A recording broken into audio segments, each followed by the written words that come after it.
రాష్ట్రంలో విద్యార్థుల నమోదు శాతం పెంపు, బడి బయట పిల్లలను పూర్తి స్థాయిలో పాఠశాలల్లో చేర్పించడమే లక్ష్యంగా ఆంధ్రప్రదేశ్ రాష్ట్ర పాఠశాల విద్యా కార్యదర్శి కోన శశిధర్ శుక్రవారం అమరావతి నుంచి కలెక్టర్లు, సమన్వయ శాఖల అధికారులతో వీడియో కాన్ఫరెన్స్ ద్వారా సమీక్ష నిర్వహించారు. జిల్లా కలెక్టర్ క్యాంపు కార్యాలయం నుంచి జిల్లా కలెక్టర్ కీర్తి చేకూరి పాల్గొని అనంతరం జిల్లా స్థాయి అధికారులతో కలిసి విద్యాశాఖ పురోగతిని సమీక్షించారు. ఈ సందర్భంగా జిల్లా కలెక్టర్ కీర్తి చేకూరి మాట్లాడుతూ జిల్లాలో విద్యార్థుల నమోదు పెంపుపై ప్రత్యేక కార్యాచరణ చేపట్టినట్లు తెలిపారు.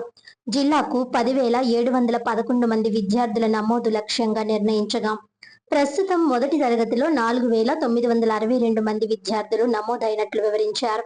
జూన్ 12వ తేదీ నాటికి బడి బయట ఉన్న ప్రతి విద్యార్థిని గుర్తించి ఆయా కేటగిరీల వారీగా పాఠశాలల్లో చేర్పించేందుకు ప్రత్యేక చర్యలు తీసుకుంటున్నట్లు తెలిపారు. ప్రాథమిక దశ నుంచి ఇంటర్మీడియట్ వరకు ఈ విద్యా సంవత్సరంలో ఉత్తీర్ణత సాధించిన ప్రతి విద్యార్థి తదుపరి తరగతిలో తప్పనిసరిగా చేరేలా విద్యాశాఖ అధికారులు సమన్వయంతో పనిచేయాలని కలెక్టర్ ఆదేశించారు. డ్రాపౌట్ విద్యార్థుల వివరాలు సేకరించి వారి తల్లిదండ్రులతో అవగాహన కార్యక్రమాలు క్షేత్రస్థాయిలో నిర్వహిస్తూ విద్యా ప్రాముఖ్యతను వివరించాలని సూచించారు. అలాగే ప్రభుత్వ పాఠశాలల్లో అందిస్తున్న మౌలిక వసతులు, నాణ్యమైన బోధన, ఉచిత పాఠ్యపుస్తకాలు, యూనిఫామ్లు, మధ్యాహ్న భోజన పథకం వంటి సౌకర్యాలను ప్రజలకు విస్తృతంగా తెలియజేసి విద్యార్థుల చేరికలు పెంచాలని అధికారులకు సూచించారు.